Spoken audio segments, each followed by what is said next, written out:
New sign-up bonuses have come to the Chase Ink Business Preferred and the Chase IHG Premier Card. Is the Apple Card moving over to American Express? And I've got a story that I've got to know your opinion on this week as it relates to prenuptial agreements when the salaries start to change between husband and wife along the way. I really want to hear what you have to say about this one on this week's edition of the Weekly Pointers News Update. I'm Brandon Boyd. Thanks for joining me. These episodes come out every Sunday evening, and my goal is to catch you up on all the news you may have missed regarding credit cards, points and miles, travel, money, finance, and everything in between. If you do find this video helpful or mildly entertaining, don't forget to be awesome. Give me a big thumbs up on the video and subscribe to the channel. Hit the bell notifications for alerts. Keep in mind, if you are interested in any of the cards mentioned in today's video, or any card for that matter, make sure you apply using my referral link down in the description below. When you apply using that referral link, it greatly helps support the channel, and I can't thank you all enough for doing that so far. It's super simple to follow along. The topics are on one side of the screen with a timer down below and timestamps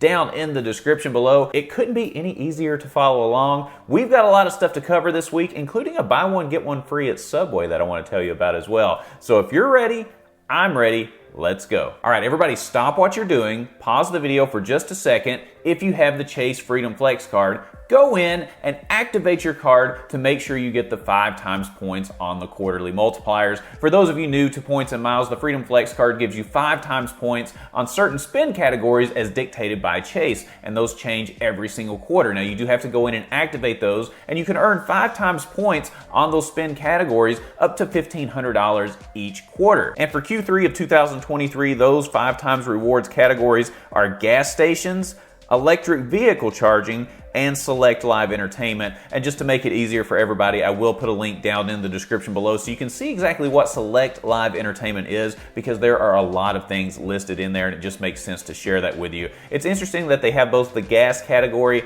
and the EV charging category in the same quarter. So I'm curious if you're going to be able to take advantage of the EV charging category, because personally I'm shopping for an EV possibly in the future. Do you think you'll be able to hit the $1,500 in a quarter in EV charging? And also let us know what kind of vehicle you have if you have an EV as well, because I'm in the market. A lot of people are looking at it at least. Let us know what you like, what you don't like, and if you think this is a good value. Whatever you do, just make sure that you activate the offer, because I can't tell you how many times, like halfway through a quarter, somebody says, oh my goodness, I've been putting spend on gas or EV charging, and then they come to find out that they didn't activate the offer, so they haven't been getting those 5 times points. Make sure that you activate at the beginning of the quarter. This is your public service announcement to do so. Make sure you do that. Chase has a new welcome offer on the IHG Premier Card. Right now you can earn a bonus of 140,000 points after $3,000 in purchases within the first 3 months. You'll also get a $100 statement credit on purchases at IHG properties within the first year on the IHG Premier Card. Now this card does have a $99 annual fee, and it has great multipliers at IHG properties. Now, is this the best bonus in terms of points that we've ever seen on this card? No, it is not. We've seen bonuses up to 175,000 points on this card,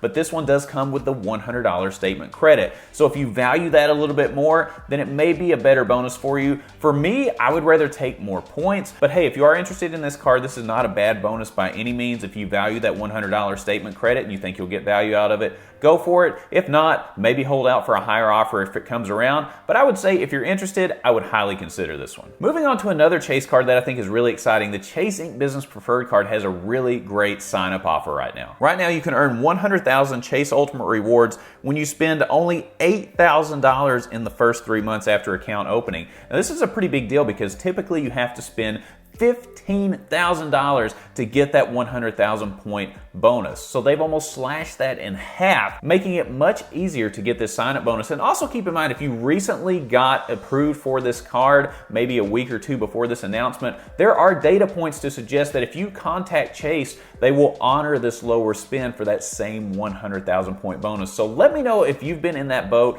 if that's something that you've had to do, and if it's worked or not. We've heard other people that have been successful with that, but I'm curious to know what you have to say about this. So this card does have a $95 annual fee, and you can earn the bonus every 2 years on this card. What do I mean? So I signed up for this card last year and earned the bonus on the card. The annual fee came up and I decided to cancel the card.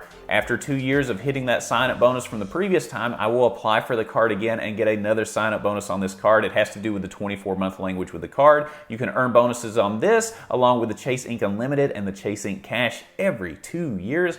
Not a bad deal at all. It's a good way to keep those Chase Ultimate Rewards flowing. Let me know if you've ever done that or if that's part of your plan down in the comments below. And let me know your favorite use cases for the Chase Ink Business Preferred down below. Based on the comments that I receive on the channel, I know we have a lot of people that are a fan of Apple, and several of you have the Apple Card. Now, the Apple Card is backed by Goldman Sachs, and it's a great cashback option, especially if you shop at Apple, but you can also get cashback options at other retailers nationwide. Well, there are rumors right now from the Wall Street Journal and CNBC that Goldman Sachs is in talks to sell the Apple portfolio. This includes the Apple Card and the Apple Savings Account to American Express. Now, this comes on the heels of Goldman Sachs announcing that they're not going to take on any new credit card programs. So there are a lot of rumors right now suggesting that that Apple portfolio will be sold. Now, who will it go to? I don't know. But the most smoke that's being blown out there right now is American Express. And I would really be curious to see what American Express does with something like the Apple Card, because right now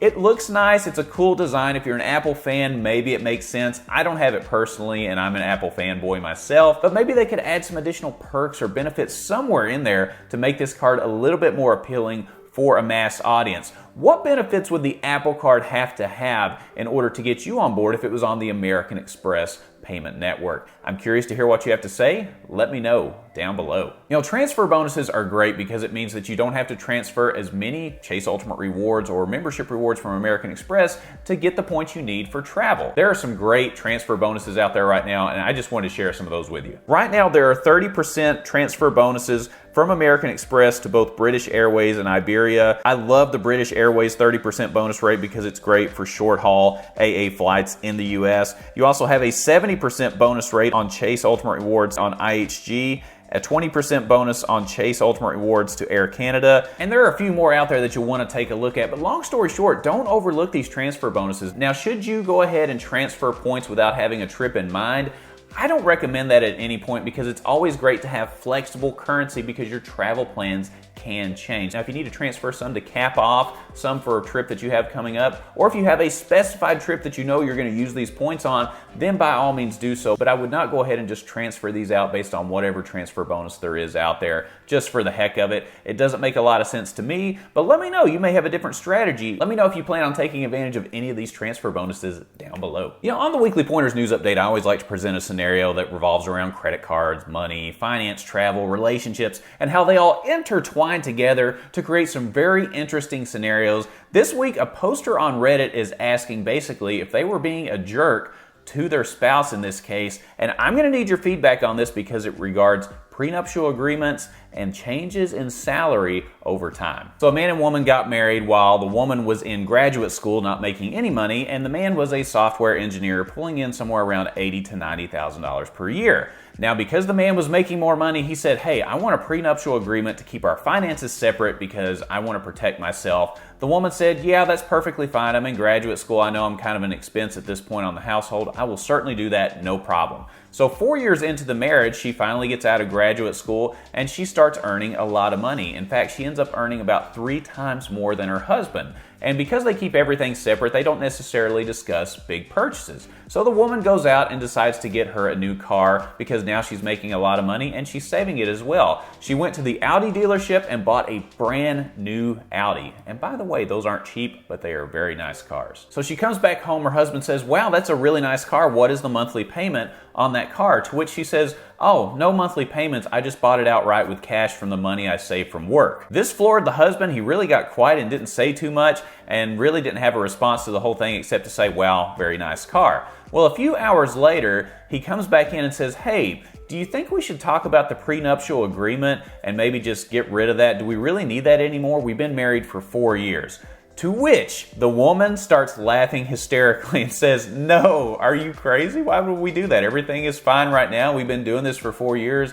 What's the big deal? We signed this before we got married. We agreed to keep everything separate. This seems awfully suspicious to me. Why are you asking now that I bought a new car and seem to be doing really well with my career? It causes a huge argument, a huge blow up. The man's family even starts calling and berating her and saying, wow, you're really not taking care of him after all those years he took care of you in graduate school. How are you not going to combine your finances? This just seems so wrong. So here's my question for you.